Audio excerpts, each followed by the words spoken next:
Ravi commercial college में आपका स्वागत है।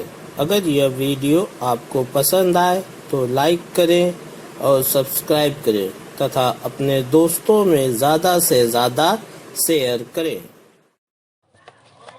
पंडित जवाहरलाल नेहरू ने अपने एक भाषण में बेहिचक ये स्वीकार किया था कि हमारे नीति निर्माताओं और अधिकारियों को आदत हो गई है चोटी पर से नीचे समस्या को देखने की, जबकि जरूरत है समस्या को नीचे से ऊपर देखा जाए। तत्कालीन प्रधानमंत्री जवाहरलाल नेहरू द्वारा राजस्थान के नागौर जिले के बगदरी गांव में 2 अक्टूबर 1959 को पंचायती राज व्यवस्था लागू की गई।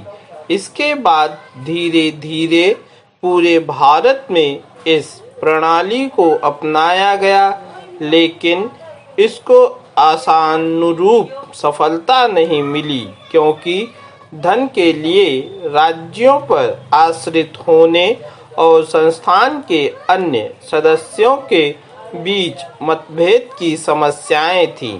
इसके लिए समय समय पर संशोधन भी हुए जो पंचायती राज व्यवस्था के लिए जरूरी थे, लेकिन 24 अप्रैल 1993 को पंचायती राज के क्षेत्र में एक महत्वपूर्ण कदम उठाया गया था, क्योंकि इसी दिन संविधान में 73वें संशोधन के माध्यम से पंचायती राज संस्थाओं को संवैधानिक दर्जा हासिल कराया गया और इस तरह महात्मा गांधी के ग्राम स्वराज के स्वप्न को वास्तविकता में बदलने की दिशा में एक कदम और बढ़ाया गया, जिसके अंतर्गत एक त्रिस्तरीय ढांचे की स्थापना की गई।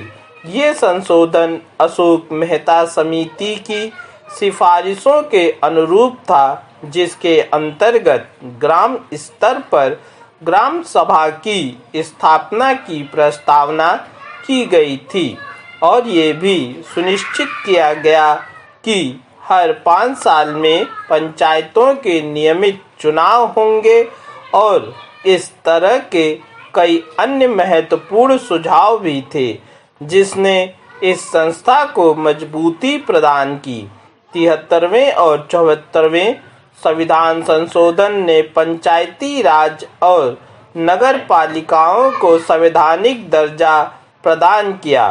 अब त्रिस्तरीय प्रणाली आरंभ की गई, जिसमें ग्राम सभा सबसे उच्च संस्था, पंचायत समिति मध्य में और सबसे निचले स्तर पर ग्राम पंचायत का गठन किया गया।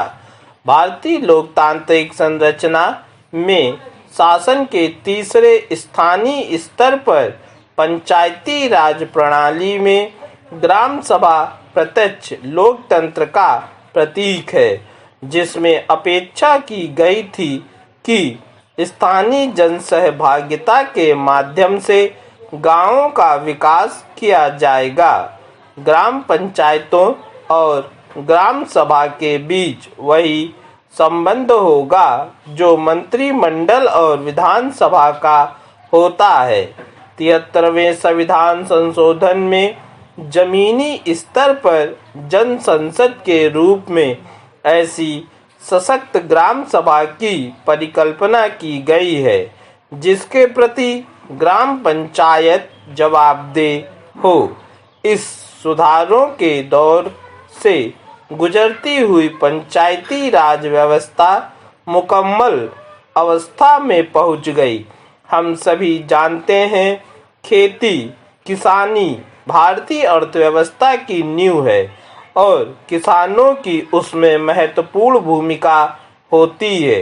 ये किसान साल भर में 2 या कहीं-कहीं 3 फसलें उपजा पाने में कामयाब भी होते हैं, लेकिन ये गांव जितने छोटे दिखते हैं, उनकी समस्याएं उतनी ही विकराल और बड़ी है।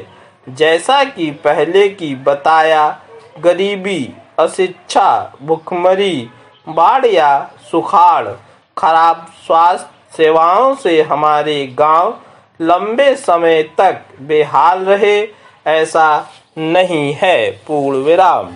अगर यह वीडियो पसंद आए तो इसको लाइक करें और ज़्यादा से ज़्यादा सब्सक्राइब करें, ताकि मैं आपके सामने और भी अच्छे वीडियो लाता रहूं। धन्यवाद।